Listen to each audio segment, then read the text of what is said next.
But right now, we have a very special guest that we'll be speaking to. On the 5th of September, World Spinal Injury Day is celebrated. That's right. And International Spinal Cord Society, or ISCOS, has decided to observe this day with the intention of increasing awareness amongst the general public. And it's presumed that, of course, awareness would facilitate an inclusive life for persons with disability and to ensure greater chances of success of a prevention program. That's right. So with that in mind, we have with us today in the studios live with us Hamida Hassan, who is the Vice President of the Malaysian Spinal Cord Injury Advocacy Association, to share with us a little bit about what not just people living with spinal cord injuries can do to make their lives a little bit more easier, but also what other Malaysians can do to make their life more inclusive. Hamida, welcome to studios. How are you today? I'm fine, thank you for inviting. All right. Okay, so tell us a little bit about 5th of September every year. What does it mean to have this day not just commemorated, but is it actually helping with spreading awareness amongst Malaysians? Yeah. First of all, International Spinal Cord Injury, that is based in India, they have decided, the committee have decided that 5th December will be observed as the Spinal Cord Injury Awareness Day for World Celebration. And it is actually intended to spread the awareness to the general public for the condition of person who have the spinal cord injury, and at the same time to give them chance and acceptance to be socialized back in the community.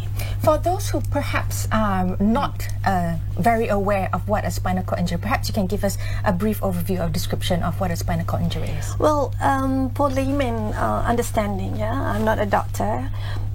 Spinal cord injury is the main component that is very important for human body.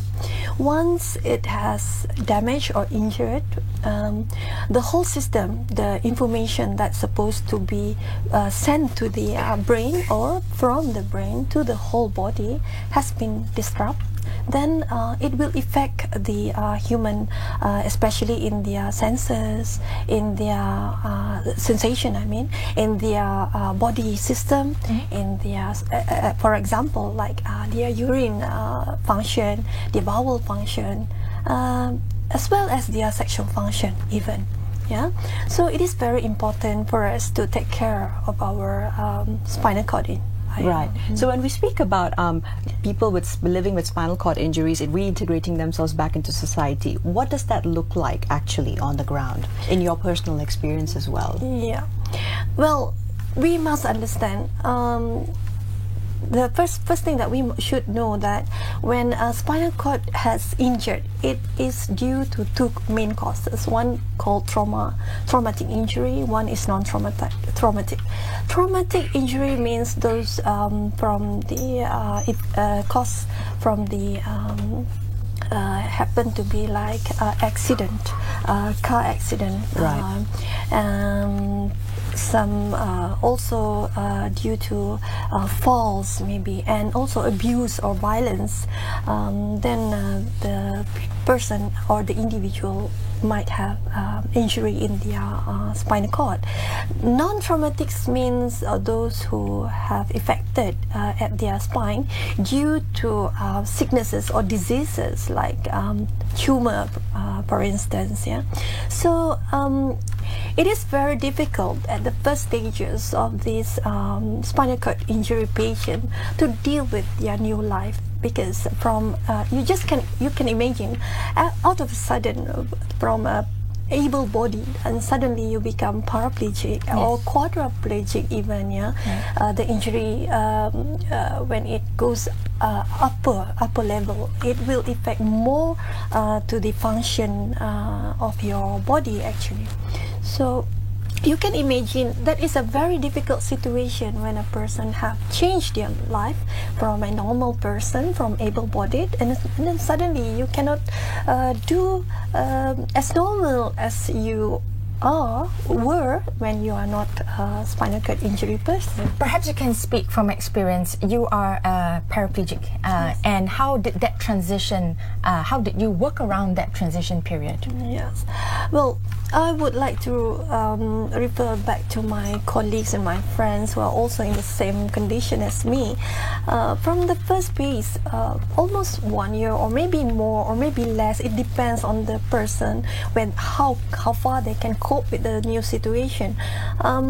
Throughout my experience, the first phase of the changes, of course, it is very hard and very difficult, and to some it might affect their mental situation, and it's very hard, of course, to accept. And then you cannot walk, you cannot enjoy life like those days, you cannot be active because of the circumstances and the difficulties. I mean, the barriers that you face are surrounded by you, and it is very important to have the support system, especially from your family member, from your colleagues, and from the community as a whole, to actually accept you and treat you as normal as it could, so that they can enjoy life as normal as before. So that's the general advice to the public. Yeah. So what we actually did see in a lot of the visuals that we were playing in the background was that those living with spinal cord injuries, they do need a certain amount of help and assistance. Now, do you think Malaysian society or the general public, they are sensitized to this need and requirement, especially when you're out and about, let's say in public spaces such as on the MRT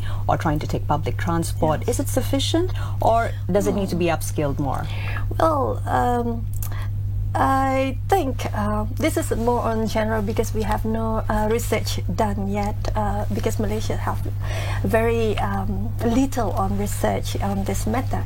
But on general public views or experience, I would say the public awareness is still lacking, because for people like us, I mean, spinal cord injury patient, of course, we are considered as person with disability in this condition. So there are many obstacles and challenges that we face. Even if for instance, like car parking, even if it's provided, it's always locked or it's always occupied by able-bodied person. They always took, or should I say, they always steal our parking. Not wrong at all. So I think that's another reminder for the average Malaysian. Come on, let's be a little bit more considerate. Not only that, even if we have our own toilet for person with disability, it's always occupied with all the cleaning equipment, Yes, and then sometimes it's locked, and we could not we could not use our own rights to use our own toilet. That is the very lacking sensitivity around among our people, actually. Hence, bringing back to your initial question, whether or not there is enough advocacy, and whether or not the awareness programs that have been put in place is generating the kind of effect or hopefully awareness and maturity in the public itself. Well, that is what our association function is, actually. Perhaps you can share some of the activities that have been done. Yes, we are a new association registered under the Registrar Society in July 2018. So some of our role is that to give advocacy, to spread the awareness towards public on our rights, and to stop the barriers, attitudinal barriers, and also physical barriers toward person with disability like us, especially spinal cord injury. And we want us to be inclusive in the society. So that is why we have gathering, we have programs like advocating people. We want to show people that we exist, actually, and please accept us the way as we are. And if we are given the opportunity, we actually can also contribute back to the nation, even to the society.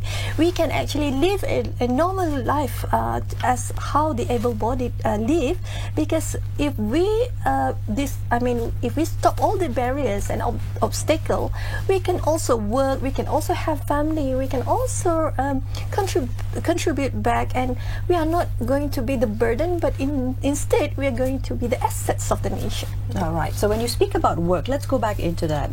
Let's speak about what is the attitude of Malaysian employers by and large. Are they mostly, do they have a mental block towards employing those with SCI, or have you also found corporations which are pretty willing to accept and also integrate individuals with SCI into the workforce? Well, it depends on the person actually. Some people, of course, they have kind-hearted and good heart.